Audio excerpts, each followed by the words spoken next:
যেসব সম্পদে জাকাত আসে আর যেসব সম্পদে জাকাত আসে না। জাকাত যদি না দেন জলে স্থলে বিপদ বাড়বে। জাকাত যদি ঠিকমতো আদায় না করেন, যে বৃষ্টিটা আমাদের জন্য বারাকার, এই বৃষ্টিটা বন্ধ হয়ে যাবে। সুপ্রিয় দর্শক, কাছে দূরে দেশে বিদেশে যে যেখান থেকে দেখছেন, আন্তরিক মোবারকবাদ জানিয়ে শুরু করছি আমাদের আজকের আলোচনা। কেমন আছেন আপনারা? লন্ডন থেকে আমি মুস্তাফিজ রহমানি আজকের আলোচনায় স্বাগত জানাচ্ছি। যাদের প্রশ্ন আছে, হোয়াটসঅ্যাপ নাম্বারটি আমার আগের যে নাম্বারটি ছিল বাংলাদেশে, সকলেই জানেন, ফেসবুক ইউটিউবে আছে। প্রশ্ন থাকলে এখানে লিখবেন, ইনশাল্লাহ সরাসরি আমি প্রশ্নটা পাবো এবং আপনাদের সাথে কথা বলবো।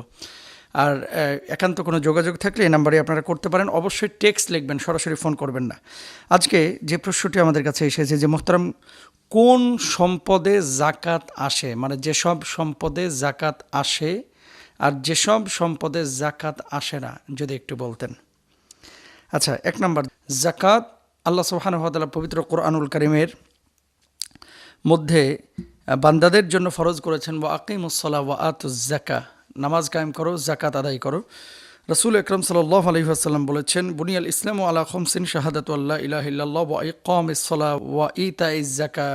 ইসলাম 5টি বিষয়ের উপরে ভিত্তিশীল, মানে 5টি বিষয়। এক নম্বর হচ্ছে শাহাদাতু আল্লা ইলাহা ইল্লাল্লাহ, আল্লাহ ছাড়া কোনো মাবুদ নেই, এই ব্যাপারে সাক্ষী দেওয়া। 2 নম্বর হচ্ছে নামাজ কায়েম করা। 3 নম্বর হচ্ছে জাকাত আদায় করা। 4 নম্বর হচ্ছে হাজ্জুল বাইতুল্লাহর হজ করা। 5 নম্বর হচ্ছে রমজানের রোজা রাখা। তো এগুলো হচ্ছে ইসলামের মৌলিক বিষয়। তো জাকাত আদায় এটা কিন্তু ফরজ, 1-2 জায়গায় না, প্রায় 82টি জায়গায় আল্লাহ সুবহানাহু ওয়া তাআলা নামাজের সাথে সাথে জাকাতের কথা উল্লেখ করেছেন। যেসব সম্পদে জাকাত আসবে, 1 নম্বর হচ্ছে স্বর্ণ। যদি 85 গ্রাম, মানে এই পরিমাণ স্বর্ণ যদি আপনার কাছে থাকে, 7.5 ভরি স্বর্ণ, তাহলে আপনার উপরে জাকাত আসবে। 2 নম্বর হচ্ছে রৌপ্য, সর্বনিম্ন 595 গ্রাম। নগদ অর্থ নিজের কাছে থাকুক অথবা ব্যাংকে সংরক্ষিত থাকুক, নগদ অর্থ যদি থাকে আপনার কাছে এবং 1 বছর অতিক্রম হয়, এই সম্পদের উপরে জাকাত আসবে। ব্যবসায়িক পণ্য, এটার উপরে জাকাত আসবে।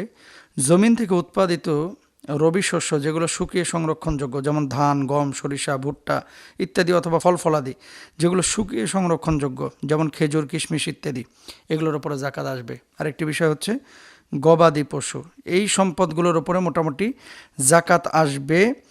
আর যেসব সম্পদের উপরে মূলত জাকাত আসে না, 1 নম্বরে আমরা যদি খেয়াল করি, যেমন নিজ ও পোষ্য পরিজনের অন্ন, খাবার।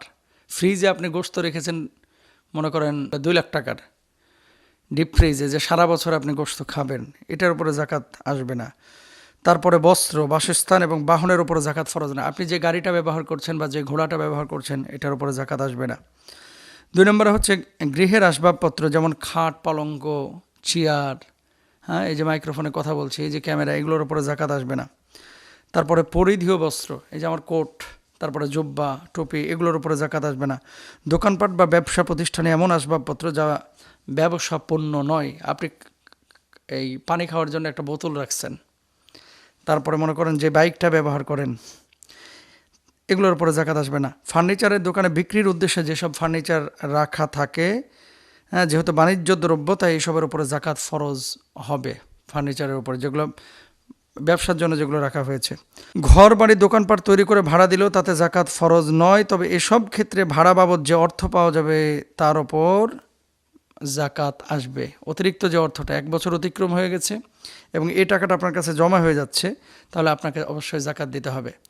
তাহলে আমরা কোন পণ্যে জাকাত দেবো? এখন কতদিন আপনি হিসাব করবেন? চন্দ্র মাস হিসাব করবেন, 365 দিন না, চন্দ্র মাস 354 দিন, রাইট? 354 দিন আপনারা হিসাব করবেন চন্দ্র মাসের। ধরেন এবছর আপনি জাকাত আদায় করলেন 27শে রমজানে, তো আগামী বছর এই চন্দ্র মাসের হিসাবে 27শে রমজানের সময় আপনার জাকাত ফরজ হয়ে যাবে।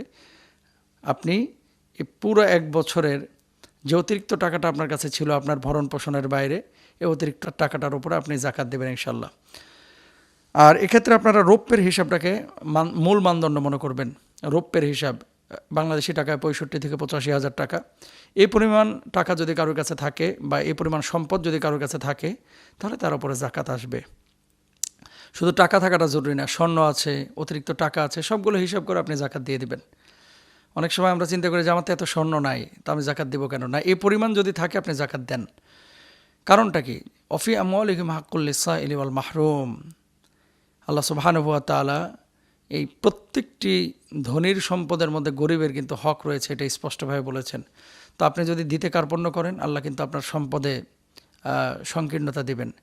জাকাত যদি না দেন, জলে স্থলে বিপদ বাড়বে। জাকাত যদি ঠিকমতো আদায় না করেন, আকাশের বৃষ্টি, এমন বৃষ্টি, ওলামি নাও জাকাত আমওয়ালিকুম ইল্লা মুনিল কতরা মিনাস সামা, যে বৃষ্টিটা আমাদের জন্য বারাকার, এই বৃষ্টিটা বন্ধ হয়ে যাবে। সুতরাং বারাকার জন্য আপনারা জাকাত দেবেন ইনশাআল্লাহ তাআলা। সম্পদ বাড়বে, জাকাত দিলে সম্পদ কমে না, নবীজি সাল্লাল্লাহু আলাইহি সাল্লাম নিজে বলেছেন।